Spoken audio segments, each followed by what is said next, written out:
watching Cape Town Television, the People's Channel. This is Ekse, where we redefine and redesign education, information, and entertainment. We go by the name of Ekse. Like you know, we are the biggest, the baddest, and the most hip and happening. And we'll always remind you that we're hectic 9 million times than any other show in the motherland. My name is Zama, chilling with guest presenter Noni Khatebe as everybody's darling Vuyo Jabora is in the building. But joining us right now is Lauren Swartz, who's a final year biotechnology doctoral candidate at the University of Western Cape. She was one of the first group of students who completed her master's degree in nanoscience when it was first introduced in South Africa. So I'm going to head on to the yellow couches to join the ladies because I don't want to be too far. Lauren, welcome to the show and thank you for gracing us. Lauren, I understand that you're one of the first group to have graduated in nanoscience, and that means that it's relatively new in South Africa. How does that feel? Before you answer that, what is nanoscience? Okay, so hi, so thank you very much for having me today. So nanoscience is basically the science of very small things, and you know, that's the simplest way I can think of explaining it. So if you imagine like a tennis ball, right? If I were to create a nanoscale for you, a tennis ball would be about 100 million nanometers. Oh. And then imagine like a pencil dot on a page. That would be like about, I think it's about 1 million nanometers. And then if you go down just a little bit more than that, like about 1,000 times smaller than that, that's what we call nanoparticles, which is in the range of like 1 to 100 nanometers in size. And so it's basically that size thing. So it's working with you know, materials that we are used to, like gold and silver, but just at like a very small scale. And so when they're at a small scale, they have completely different properties as compared to when they, you know, bigger, bulker materials. I have no idea what you just said now. It's a whole science. But what I do know though is that, you know, science is everywhere we go. We are told that you're breathing science, you're walking in science. What in everyday life, where is nanoscience included? Okay, so it's everywhere. I mean, the same way all kinds of other science is. So like stuff like your sunglasses, for example, the scratch-resistant surface on there, that's nanoparticles doing that stuff. The sunscreen that you wear, you know, it basically absorbs the UV light, and so it prevents your skin from being harmed. It's everywhere, it's in nature, and even, so it's not just like making the materials, but it's actually in nature. So you can use nature to mimic something, to make a product that can actually do, for example, like a gecko. It has like a sticky surface under their feet, so they can obviously climb up the walls. And so we can use that sort of information to make a product that has an adhesive, you know, that we can use for something else other than nature. What drew you your interest in this kind of science? Man, honestly, one day I was reading on the UWC website and I was trying to decide what I was going to do for my master's program. And then this nanoscience thing came up and I just contacted my supervisor and I was like, hey, what's this, you know? And he's like, no, you know what, go ahead, let's see, because it seems like a new exciting field that's coming to South Africa. And so I did. And I mean, I really enjoyed it because it's like an interdisciplinary field. So it combines like biology and chemistry and physics, and so I found it very interesting and it stretched me as a scientist, of course. I want to know, is there a difference between nanoscience and nanotechnology?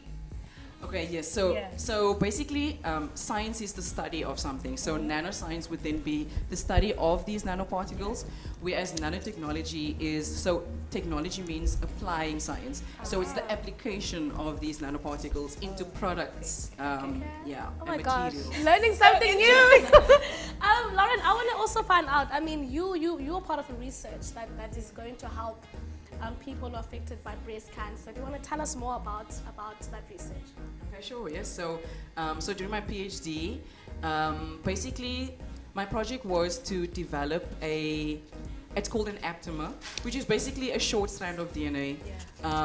So what happens is in a person that has breast cancer, your body produces what we call proteins. And so someone who doesn't have breast cancer doesn't have that protein.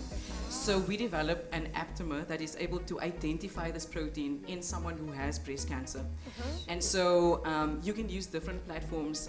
One of the things that we would have liked to see is, you know, the pregnancy test kit where you just, you know, pee on a stick, and then Yeah. there's a line that tells you there's something that's happening.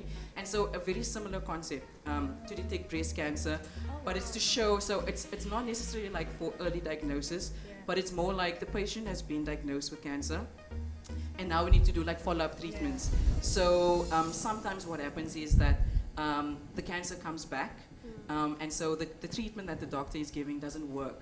And so the doctor needs to make some sort of therapeutic intervention. And so if we can monitor the person while they're being treated, we can say, okay, this medication isn't working, let's try something else, you know, instead of letting the person die. Yeah, I think I'm just very interested in finding out that why is it that in South Africa we've only been introduced to this beautiful science only, as you said, a couple of years ago. Why hasn't this been introduced a lot earlier in our country? Man, I don't know.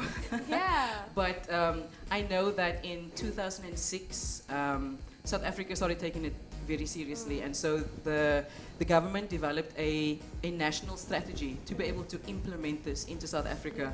And so the Department of Science and Technology and funding agencies like the National Research Foundation, they work very closely together so that people can get funding to be able to do research in this field. So it's definitely booming. I mean, if you go to any science department, you'll find nanotechnology there.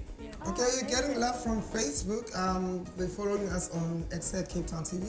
This is Monique van Vuren, who says, I love this, representing 7785. Where's that?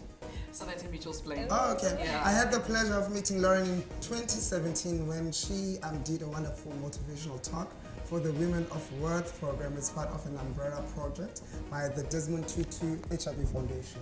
It was awesome, and it's still awesome that she's getting more recognition for the amazing journey she's on. May her continued sharing creative more consciousness around the power each of us have transcend any circumstances which may stifle our growth. So that's my next one. Ooh, that's an amazing message. I want to find out, for young people who are watching right now and they're very much intrigued by the nanosciences, where do they begin their journey with it?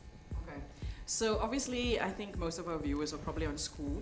So I would say choose your subjects properly, you know. So maths, science, life science, those subjects are important.